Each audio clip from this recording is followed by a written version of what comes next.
Satu. Assalamualaikum warahmatullahi wabarakatuh. Selamat sore Mitra Radika di mana saja berada. Sore hari ini kita akan berbincang-bincang terkait dengan Undang-Undang Nomor 1 Tahun 2022. Dan kesempatan sore hari ini saya Piping ditemani dengan Neng Mira. Selamat sore Neng Mira. Selamat sore Kang. Iya. Dan sore hari ini kita kedatangan tamu dari mana Neng Mira? Iya betul, kita kedatangan tamu dari Samsat Majalengka, yaitu Pak Dwi sebagai Kepala Pusat Pengelolaan Pendapatan Daerah Kabupaten Majalengka. Selamat sore Pak. Juga juga kita kedatangan tamu dari Bank BJB Cabang Majalengka, Kang Bara. Selamat sore. Selamat sore, Neng. Ya. Dan dua tamu istimewa kita untuk sore hari ini kita akan berbincang-bincang terkait Undang-Undang Nomor 1 Tahun 2022 ya Teh Mira. Betul. Dan barangkali ini sebagai tamu istimewa bisa memperkenalkan dulu. Mangga pada Pak Dwi untuk memperkenalkan diri. Hai, terima kasih. Assalamualaikum warahmatullahi wabarakatuh. Selamat sore Kang Pipin, Teh Miran, dan Kang Bara. Perkenalkan, nama saya Dwi Yudi. Sekarang saya sebagai Kepala Pusat Pengelolaan Pendapatan Daerah Wilayah Kabupaten Majalengka. Ya. Mangga.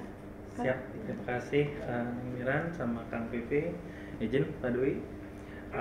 Baraya Mitra Radika, Baraya Samsat, juga nasabah setia Bank BJB dimanapun berada. Terima kasih. Perkenalkan, saya dengan Bara, bagian Relationship Officer Institusi di Bank BJB Cabang Majalengka. Dan sore hari ini merupakan sore yang sangat menyenangkan ya, karena kita sambil ngabuburit ya Neng ya. Suasana baru. Ya, kita sambil ngabuburit bersama dengan dari DP Bapeda Provinsi Jawa Barat dan juga dari Bank BJB. Kita akan membahas tentang Undang-Undang Nomor 1 Tahun 2022. Kepada Pak, di tahun 2024 ini sudah diberlakukannya Undang-Undang Nomor 1 Tahun 2022 tentang hubungan keuangan antara pemerintah pusat dan pemerintah daerah. Iya, betul. Apa yang menjadi catatan penting dibandingkan dengan undang-undang sebelumnya tuh Pak, yang menjadi kewenangan pemerintah provinsi terkait pajak daerah tersebut? Baik, terima kasih Neng Miran. Jadi Undang-Undang 1 tahun 2022 ini mulai diberlakukan tahun 2024. Salah satu poin pentingnya yaitu adalah penambahan mata pajak yang menjadi kewenangan provinsi. Yang semula hanya 5, sekarang menjadi 7. Ditambah yang jadi penambahan itu, yang pertama itu pajak alat berat, yang kedua itu pajak MBLB, mineral bukan logam dan batuan. Itu yang menjadi concern di Undang-Undang 1 tahun 2022, menambahkan 5 mata pajak di tahun sebelumnya, yaitu PKB, BBNKB, pajak air permukaan, pajak rokok, dan pajak bahan bakar kendaraan bermotor. Itu tambahan di Undang-Undang 1 yang menjadi kewenangan pemerintah provinsi. Itu Neng. Untuk langkah-langkah apa yang akan ditempuh berkenaan dengan undang-undang tersebut terkait sinergitas kegiatan antara Pemprov Jawa Barat, dalam hal ini P3DW Majalengka, dengan pemerintah Kabupaten Majalengka? Ya, Undang-Undang 1 2022 ini mengatur salah satunya terkait dengan option. Option itu adalah tambahan option PKB dan option BBNKB, dan kemudian itu bagi pemerintah kabupaten dan option MBLB bagi pemerintah provinsi. Sehingga dulu dikenalnya dengan nama dana bagi hasil. Nah, dengan Undang-Undang 1 tahun 2022 itu dikenalnya dengan nama option. Sehingga kemungkinan besar akan ada penambahan pendapatan asli dari sektor PKB bagi kabupaten kota. Sehingga itu yang harus mewajibkan kami dari pemerintah provinsi sebagai filosofi dari sinergitas antara pemerintah provinsi dan kabupaten kota untuk membicarakan jenis-jenis kegiatan yang bisa berkolaborasi antara pemerintah provinsi dan kabupaten kota, karena dua-duanya bukan entitas yang terpisah tetapi entitas yang saling berhubungan dan saling membutuhkan. Karena ketika kami tidak disupport oleh kabupaten, ya kemudian penerimaan kabupaten juga akan berpengaruh terhadap besarannya yang diterima kabupaten kalau tidak ada saling support dari kabupaten. Begitu pula dari kami di pemerintah provinsi yang mendapatkan opsi MBLB juga kalau tidak ada supportnya dari kabupaten kota, ya kami juga tidak akan dapat peroleh pendapatan tambahan dari sektor MBLB. Gitu Kang Kiki, saya kira. Jadi peran pemerintah daerah juga sangat penting untuk kolaborasi di pemangku kebijakan dari provinsi juga, sangat, Pak. Iya, sangat penting karena memang terkait dengan soal tadi bahwa kemudian akan ada penambahan pendapatan dari option itu yang kemudian kalau kita pengen sama-sama memperoleh pendapatan asli daerahnya lebih besar, maka perlu kerjasama, bukan kerja masing-masing. Gitu ya. Jadi harus kerjasama. Kalau kabupatennya masing-masing, kita masing-masing ya mungkin datar-datar aja, kemudian tidak akan memberikan hal yang signifikan. Padahal filosofi undang-undang ini adalah memberikan sesuatu yang signifikan bagi daerah. Iya. Terus masyarakat Majalengka juga ini Pak mungkin merasa awam ya terkait undang-undang yang baru ini karena mungkin belum tahu persis seperti apa gitu Pak. Iya betul Kang Pipin. Jadi memang undang-undang ini kan baru tahun 2022 yang kemudian akan diberlakukan mulai 2024. Memang secara tidak langsung masyarakat tidak akan merasakan keberadaan undang-undang ini karena memang ini lebih pada soal bagi hasilnya, gitu ya. Soal bagi hasilnya dari pembayaran pajak yang dilakukan oleh masyarakat, sehingga masyarakat tidak akan secara langsung menerima manfaat karena pajak mah tidak akan secara langsung diterima manfaatnya oleh masyarakat, tetapi kemudian pemerintah kabupaten akan menerima manfaatnya setelah pajak itu dikumpulkan yang kemudian dari besaran option itu.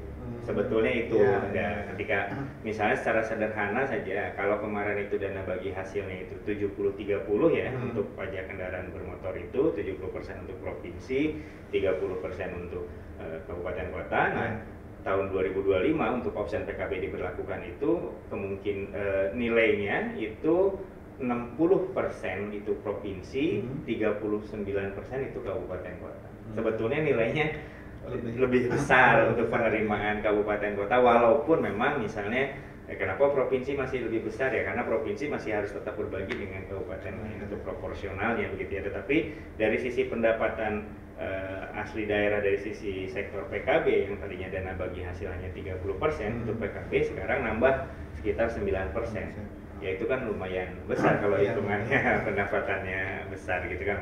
Apalagi kalau perhitungan tiap tahun juga kan pendapatan itu pasti naik terus Pak ya. Betul Kang Pipin. Nah, sebagai tambahan saja untuk yang option sekarang itu sistemnya malah lebih direct. Jadi langsung ya, langsung hari itu. Jadi bahasa kami itu sudah di-splicing. Kalau tahun-tahun sekarang dan tahun-tahun sebelumnya itu kemudian penyalurannya itu per bulan. Pak Kang Bara ya, penyalurannya per bulan, 1 bulan penerimaan berapa, kemudian kami bagi 70-30, 70 provinsi, 30 kabupaten. Nah, dengan undang-undang yang baru ini, penerimaan harian pun langsung dibagi ke kabupaten Kang Pipin, gitu. Jadi misalnya sederhana lah, gitu ya, sederhananya misalnya 100.000 pajak yang kami terima melalui Samsat itu secara sistem dibantu dari teman-teman BJB juga untuk splicing itu langsung dibagi 60. Misalnya ya 60 60% itu masuk ke provinsi, 39% itu langsung ke rekeningnya kabupaten kota. Jadi tidak menunggu lagi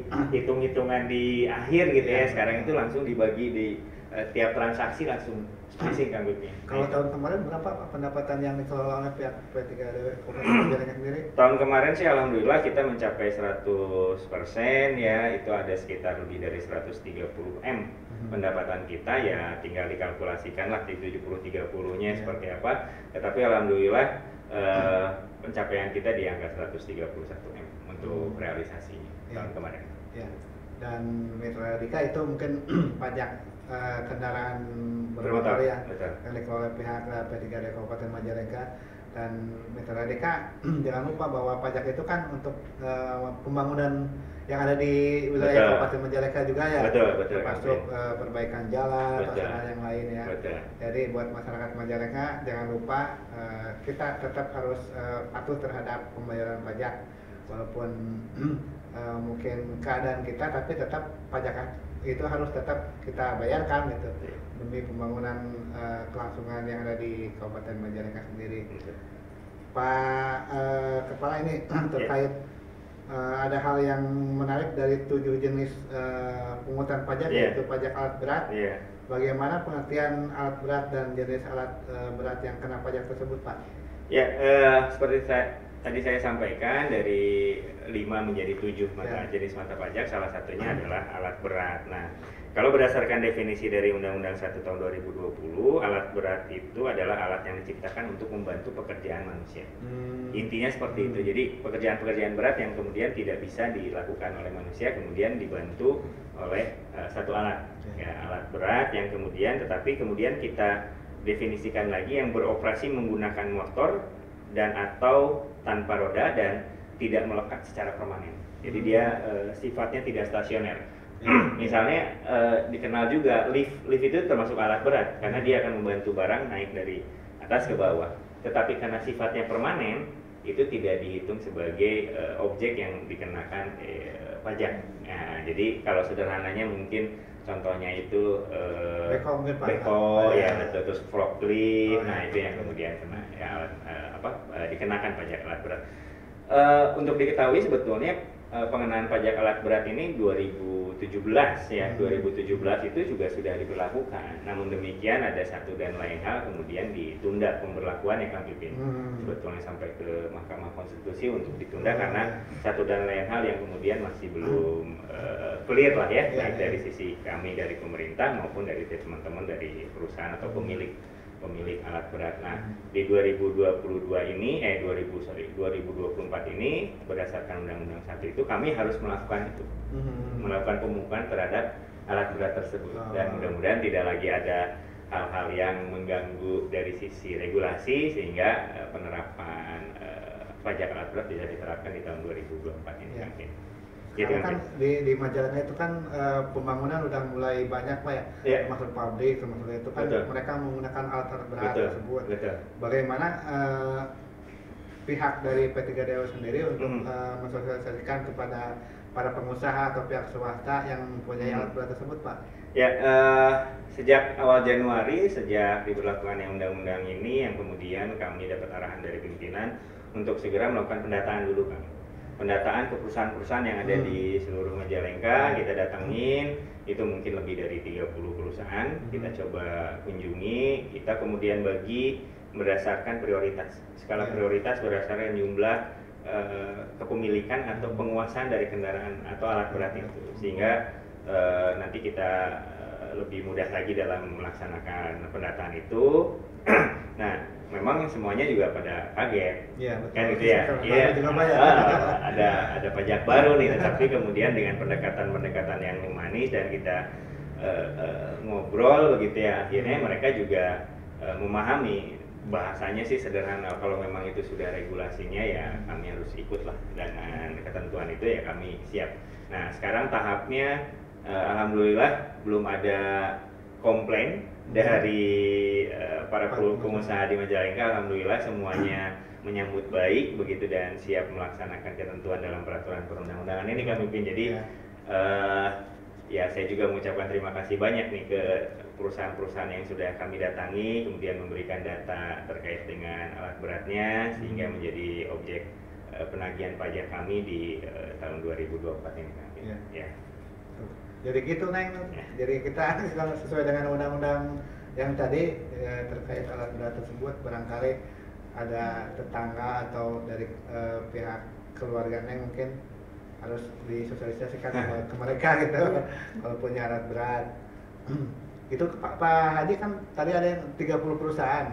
30 perusahaan. Sistem dari alat berat tersebut pajaknya seperti apa? Kayak bulldozer atau itu? Oh ya. Jadi berdasarkan Perda 9 kemudian diturunkan menjadi Pergub 63 tahun 2023, itu nilai objek pajak yang dikenakannya sebetulnya kalau mobil kendaraan yang kemarin itu ada tarif, ada bobot gitu. Nah, untuk yang pajak alat berat itu sebetulnya sederhana, kalau mau menghitung itu hanya 0,2% dari nilai jual alat beratnya. Udah dari nilai jualnya. Nilai jual. Jadi nilai jual tuh tahun ini misalnya dia beli tahun 2017, nah Kemudian tahun 2022 kami akan mengeluarkan nantinya berdasarkan Permendagri, kemudian turunan Pergub, nilai jual alat berat tersebut gitu. Nah itu yang kemudian dikalikan 0,2%. Gitu. Itu yang dikenakan ke para penguas, bukan penguasa ya, yang menguasai alat berat itu dikenakan pajak 0,2% dari nilai jual alat berat. Dan kalau terlambat ya cuma 1%. Beda kalau dendanya pasti ada denda, yang namanya pajak itu selalu pasti ada dendanya gitu. Itu 1% tiap bulannya. Tapi perhitungannya per tahun juga sama kayak kendaraan bermotor, Pak? Tiap bulan, Pak. Kendaraan bermotor juga tiap bulan, Pak, 2%. Ya, 2%. 1% kalau alat berat 1%. Gitu. Dan juga Pak Dwi, di era digitalisasi ini kan mulai pembayaran online, belanja juga online, dan jumlah pelaku transaksinya makin hari kan makin meningkat. Bagaimana upaya yang dilakukan pemerintah provinsi dalam menyikapi era digitalisasi yang didominasi oleh kaum milenial saat ini, Pak? Iya, memang kita mau tidak mau ya, Kang Pipin, Kang Bara, Teh Miran, generasi-generasi sekarang itu udah generasi digital lah gitu ya. Generasi yang kemudian pengen dimudahkan segala sesuatunya. Kalau bisa bayar pajak sambil gogoleran ya, sambil rebahan juga laksanakeun, nagaskeun lah gitu. Nah, itu pemerintah provinsi dalam hal ini Bapenda Provinsi Jawa Barat itu sudah melakukan inovasi sebetulnya sejak tahun 2017 sebetulnya melalui sambaranya itu. Nah, terus kami kembangkan sehingga sampai pada akhirnya itu Jawa Barat punya yang namanya Jabar Super Apps ya. Jabar Super Apps yang kemudian lebih dikenal dengan Sapa Warga. Nah, Sapa Warga itu yang kemudian di dalamnya ada berbagai macam layanan buat publik gitu. Salah satunya adalah Sambara. Jadi kalau sekarang itu banyak yang nanya ke kami kenapa Sambaranya nggak jalan. Karena memang sekarang sudah masuk transisi, kemudian harus masuk lewat Sapa Warga gitu. Jadi kalau Sambaranya nggak jalan ya, kan Sambara sudah cukup lama dikenal masyarakat gitu. Sekarang biar memudahkan masyarakat dalam satu aplikasi, semua layanan publik itu masuknya di Sapa Warga gitu. Nah, jadi sekarang Sambaranya kita cut off, kita pindah ke Sapa Warga. Sapa Warga juga fitur-fiturnya sebetulnya lebih canggih dibanding Sambara ya. Salah satunya yang sering kita gunakan adalah soal proteksi kendaraan. Sapa Warga itu bisa langsung proteksi yang biasanya kemudian proteksi kendaraan itu harus datang ke Samsat Induk untuk melakukan proteksi, sekarang dengan handphone sendiri, dengan NIK sendiri itu bisa lakukan proteksi. Itu Neng Miran dengan digitalisasi. Itu berarti untuk pemblokiran kendaraan, Pak ya? Iya, biar nggak kena progresif. Kalau sudah dipindah tangan kan sebetulnya memang harus segera diproteksi sebetulnya sehingga tidak dimanfaatkan. Ya kita khawatir dimanfaatkan untuk hal-hal yang tidak baik lah ya si kendaraannya. Antisipasi. Nah, selain itu juga kita juga mengantisipasi selain tadi soal Sapa Warga gitu ya, Sambara di Sapa Warga, kita juga antisipasi untuk masyarakat yang masih pengen datang ke kantor kan, ya masih pengen datang ke kantor, masih pengen ketemu Pak Dian, masih pengen ketemu Pak Ade gitu ya, masih pengen bersilaturahmi dengan gitu ya. Itu juga kami menyediakan namanya Samsat Digital Mandiri. Nah, bentuknya tuh kayak ATM. Ya, bentuknya kayak ATM, namanya tuh kioska. Prosesnya mungkin hanya sekitar maksimal 5 menit lah. Dengan catatan duitnya ada. Kalau nggak ada duitnya kan harus transfer dulu. Jadi itu hanya tapping KTP, pilih kendaraan, bayarnya juga cashless, itu bisa menggunakan QRIS, VA dengan transfer ya ke Bank BJB. Jadi kita nyiapin juga untuk yang digital itu, dan kelebihannya menurut saya yang kioska itu kita sudah paperless. Nah, jadi paperless itu jadi yang biasa dicetak tuh SKKP yang di belakang, yang hijau, kertas hijau di belakang STNK itu kita sudah ganti dengan dokumen yang dikirimkan lewat WA dan email. Tapi itu resmi Pak ya? Resmi karena sudah ada elektronik pengesahannya. Nah, gitu. Jadi kalau ditanya di teman-teman polisi ya tinggal lihatin aja itu sudah ESA namanya, ESA. Sama seperti Signal juga itu ESA sebetulnya. Ya, itu mungkin Mitra Radika inovasi yang terbaru juga terbaru, Pak ya, baru terbaru. Buat masyarakat Majalengka yang mungkin pingin lebih jelasnya nanti bisa langsung datang ke Samsat Kabupaten Majalengka terkait inovasi yang tadi yang diceritakan oleh Pak Haji. Untuk inovasi Pak, inovasi apa yang telah dilakukan Samsat Majalengka untuk mendongkrak pendapatan dan titik layanan apa saja yang dimiliki oleh Samsat Majalengka dalam melayani masyarakat yang tersebar di 26 kecamatan? Ya, selain yang tadi saya sampaikan terkait dengan digitalisasi itu, kita juga membaca soal perilaku masyarakat yang masih perlu literasi digitalnya kan mungkin ya, masih terus-terusan. Jadi kita berimbang lah, ada yang istilah kami masih konvensional, ada yang sudah digital. Walaupun dalam pelaksanaan kegiatan yang konvensional, kami dan tim itu selalu mensosialisasikan hal itu. Bagaimana kemudian bisa dilakukan lewat warga, gitu ya. Itu juga kita lakukan lah hal seperti itu. Nah, jadi inovasi yang kita punyai sebetulnya selain tadi layanan-layanan itu, kami punya beberapa titik layanan yang stasioner yang ada di Samsat Outlet 3 Kabupaten, kemudian ada di Talaga, ya itu, kemudian ada Samsat Drive-thru yang di Induk. Itu yang stasioner sebetulnya. Nah, kemudian kalau yang tidak stasioner, yang mobile, kita punya Samsat keliling. Itu ada di 6 titik. Rutin Pak ya? Rutin di 6 titik yang bergerak mulai dari Kecamatan Maja, Lubing Munding sampai ke Baribis. Ya, kita rutin seperti itu. Kemudian yang menjadi unggulan Samsat Majalengka adalah Rujak Limpung dan Samsat Kawin. Yang terakhir itu adalah Samsat On-call. Nah, yang Rujak Limpung itu yang seperti kita diskusi Pak Pupin ya, ke desa-desa. Kalau Samsat Kawin itu di kawasan industri, kalau Samsat On-call yang terakhir itu kami bergabung dengan kegiatan TNI Manunggal Membangun. Membangun desa, ya kita diundang untuk bisa memberikan pelayanan di kegiatan. Jadi yang Samsat On-call ini yang kemudian saya mengajak masyarakat juga apabila ingin membayar pajak kendaraan di lingkungannya atau ada event-event itu yang kemudian bisa mengundang kami hadir di kegiatan itu kami. Itu Neng Mira terkait dengan titik layanannya. Dan terakhir sih sebetulnya kami menyambung dengan Undang-Undang 1 HKPD tadi, kami juga akan membuka layanan berupa kioska di kantor Bapenda Kabupaten Majalengka. Iya. Nah, itu yang jadi inovasi kami.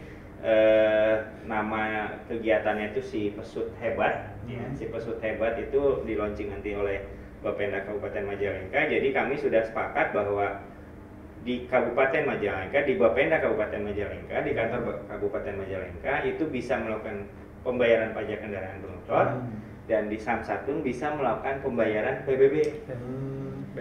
Jadi gantian di sana gitu ya. Kolaborasi jadi one stop service lah gitu ya dari sisi penerimaan pembayaran. Jadi di Bapenda Kabupaten nerima pembayaran pajak, di Samsat nerima pembayaran PBB gitu. Itu yang terbaru yang sedang kita jajaki lah gitu. Itu katanya. Tapi udah mulai berjalan untuk tahun ini Pak? Belum Pak, karena alatnya baru datang kemarin ya, minggu kemarin. Kami harus setting dari sisi secara teknis lah, secara teknis kesisteman, karena sistemnya kan terpisah nih antara tadinya PKB gitu ya dengan PBB kan terpisah pengelolaannya. Nah sekarang bahasa teknisnya kita butuh API-nya ya.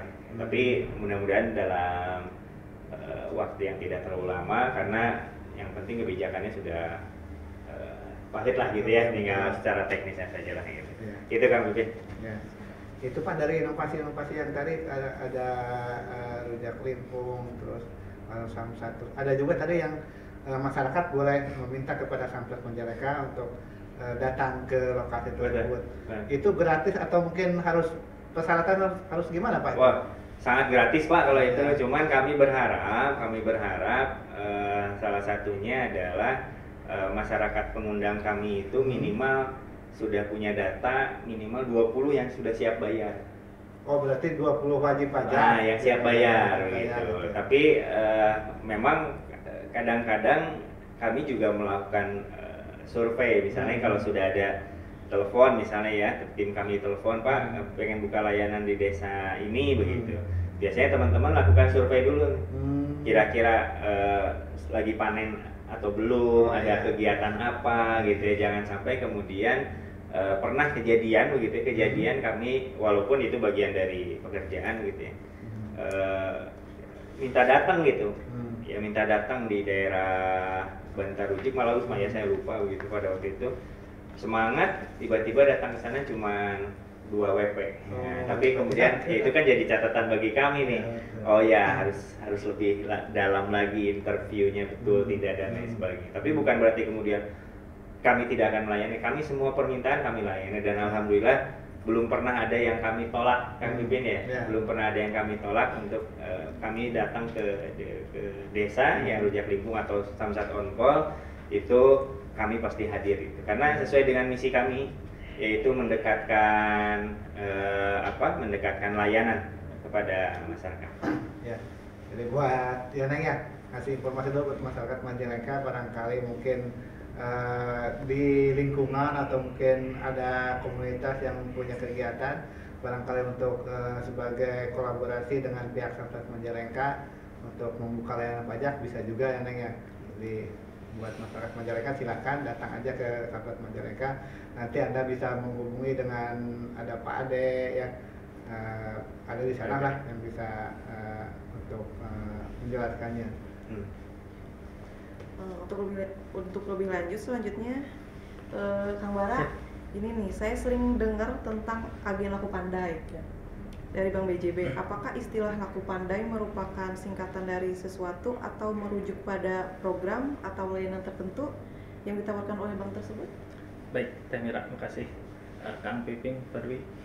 Memang terkait laku pandai merupakan singkatan dari layanan keuangan tanpa kantor yang merupakan program keuangan inklusif gitu. Jadi penyediaan layanan perbankan tersebut kita bekerja sama dengan pihak lain gitu. Pihak lain yang biasa disebut dengan agen bank. Jadi sapaannya nih kalau agen laku pandai atau nasabah laku pandai, agen laku pandai gitu. Tujuannya memang untuk memudahkan layanan keuangan perbankan sehingga terjangkau gitu. Salah satu misi Bank BJB juga kan meningkatkan layanan inklusi keuangan melalui digitalisasi perbankan. Dan di sini bukan hanya memberikan kemudahan terkait layanan keuangan, juga memberikan layanan pembayaran pajak khususnya gitu.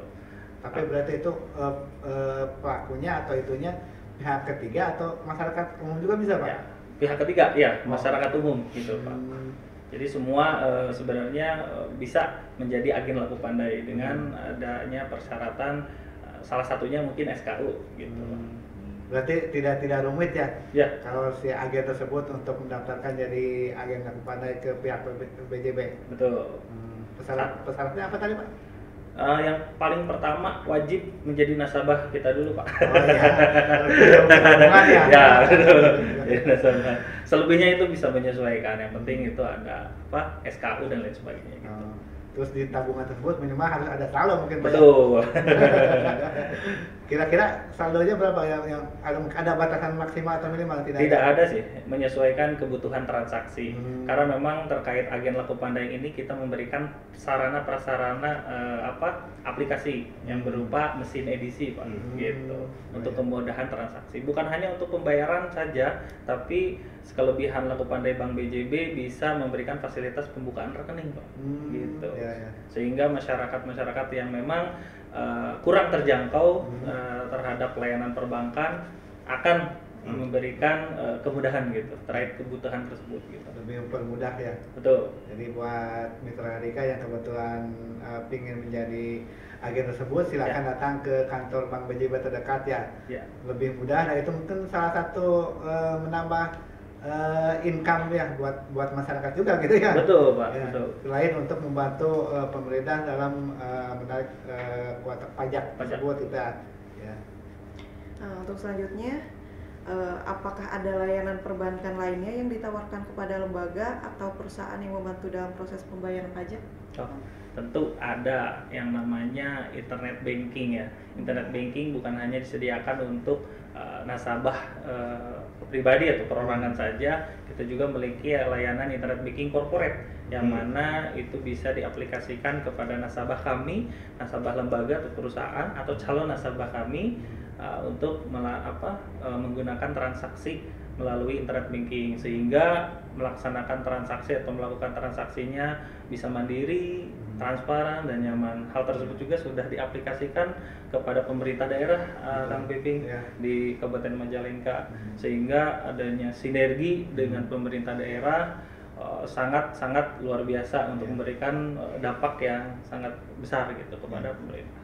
Termasuk mungkin kolaborasi antara Samsat Majalengka dengan pihak BJB dalam pembayaran pajak secara online Pak ya. Betul. Kayak itu layanan di mana Pak, maksud di layanan apa itu? Untuk lebih praktis masyarakat ingin bayar pajaknya, kalaupun hari libur kita ini, tapi kan tetap pajak tetap harus bayar gitu ya. Betul.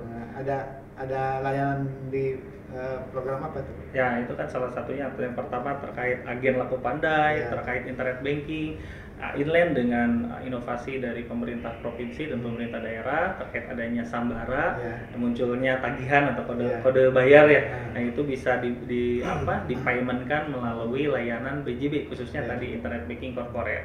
Dan juga bukan hanya masyarakat jadi yang bisa memanfaatkan layanan kemudahan tersebut, juga mitra-mitra Samsat juga nih, seperti dealer-dealer untuk kendaraan baru juga kan bisa disediakan pembayarannya melalui internet banking gitu. Kalau cabang-cabang BJB yang ada di Majalengka itu ada tiap kecamatan tidak Pak? Sejauh ini hampir semua sudah ada di berbagai wilayah di Kabupaten Majalengka, sehingga makanya dari itu kami memfokuskan untuk memperluas channel agen Pak, gitu, karena menjadi tangan panjangnya layanan perbankan, bukan hanya untuk kebutuhan payment saja, tapi juga pembukaan rekening, pembayaran pajak dan lain sebagainya untuk memberikan fasilitas perbankan gitu kepada masyarakat. Dan satu lagi sih bentuk wujudnya sinergitas yang ada di pemerintah daerah hingga di pemerintah daerah Kabupaten Majalengka mewajibkan segala transaksinya menggunakan internet banking corporate gitu. Dibuatkan peraturan Bupati nomor 28 tahun 2018 terkait penggunaan layanan internet banking corporate gitu. 28 dinas, 2 rumah sakit, 26 kecamatan hingga 330 desa semuanya menggunakan internet banking corporate. Jadi sudah non tunai Pak gitu. Dan ini juga bukan khusus untuk pemerintah daerah gitu, untuk mitra-mitra lain seperti perusahaan-perusahaan yang ada di Kabupaten Majalengka bisa menggunakan fasilitas layanan ini gratis Pak gitu. Nggak berbiaya ini gitu. Yang penting masyarakat sudah menjadi nasabah Bank BJB. Betul. Dan juga ini fasilitas include lah fasilitas gitu.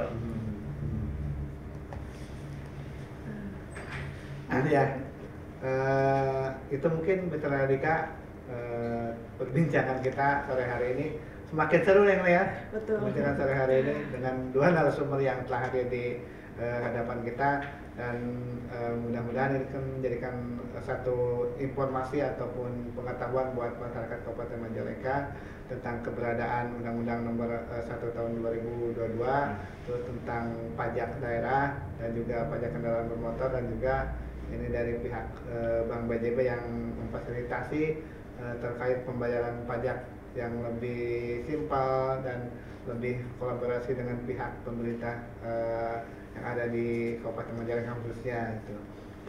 Barangkali harapan dari P3D Kabupaten Majalengka Pak Haji terkait kedepannya seperti apa, atau dengan adanya program-program yang ada di Samsat Majalengka?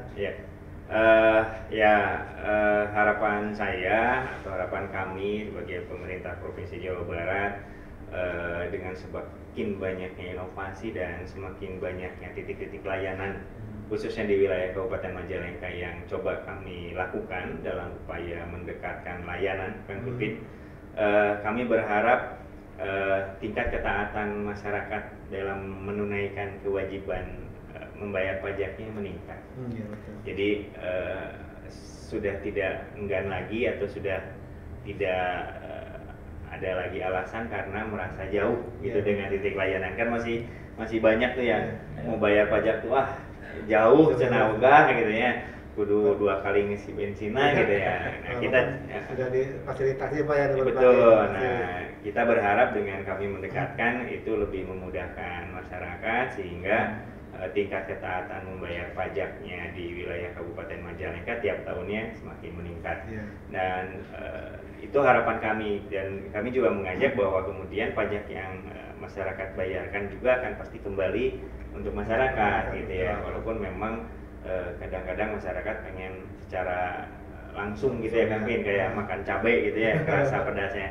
Tetapi kami mencoba untuk mengajak masyarakat untuk lebih taat lagi membayar pajak, karena sekarang sebetulnya sudah dimudahkan juga. Sebelum jatuh tempo, 6 bulan sebelum jatuh tempo pajak kendaraan itu sudah bisa bayar pajak dan tidak merubah tanggal jatuh temponya sebetulnya. Jadi kan kadang-kadang masih ada juga yang berpikir kayak pulsanya kan mungkin ya, nanti aja lah, belum habis masa lakunya gitu. Nah kalau pajak jatuh temponya tidak berubah tapi sudah bisa dibayar 6 bulan sebelum itu. Jadi terakhir ayo kepada seluruh pemegang kendaraan bermotor di wilayah Kabupaten Majalengka, jangan lupa untuk bayar pajaknya tepat pada waktunya. Itu karena pajakmu untuk Jawa Barat. Gitu. Ya. Dan mungkin dari Bank BJB sendiri ada harapan-harapan buat masyarakat Majalengka terkait untuk membayar pajak dan memanfaatkan fasilitas dari pihak BJB sendiri. Ya, baik, terkait harapan kami tentu semakin banyaknya channel pembayaran, memperluas opsi layanan pembayaran, mudah-mudahan mempermudah kebutuhan pembayaran terkait pembayaran pajak khususnya. Karena balik lagi nih, semakin mudah, semakin taatnya kita sebagai masyarakat untuk membayar pajak, juga akan balik lagi untuk pembangunan yang lebih baik. Gitu. Mungkin demikian tadi bincang-bincang hari ini. Terima kasih kepada para narasumber, Pak Dwi dan Kang Bara yang sudah meluangkan waktu dan kesempatannya. Semoga bincang-bincang kita hari ini menjadi bahan informasi baru bagi masyarakat Majalengka tentunya. Saya Miran dan Kang Piping. Mengucapkan banyak terima kasih dan mudah-mudahan ke depan kita bisa berkolaborasi kembali, bisa berbincang-bincang kembali di acara dan waktu yang sama. Dan saya mengucapkan banyak terima kasih kepada narasumber kita. Sama-sama. Assalamualaikum warahmatullahi wabarakatuh. Waalaikumsalam warahmatullahi wabarakatuh.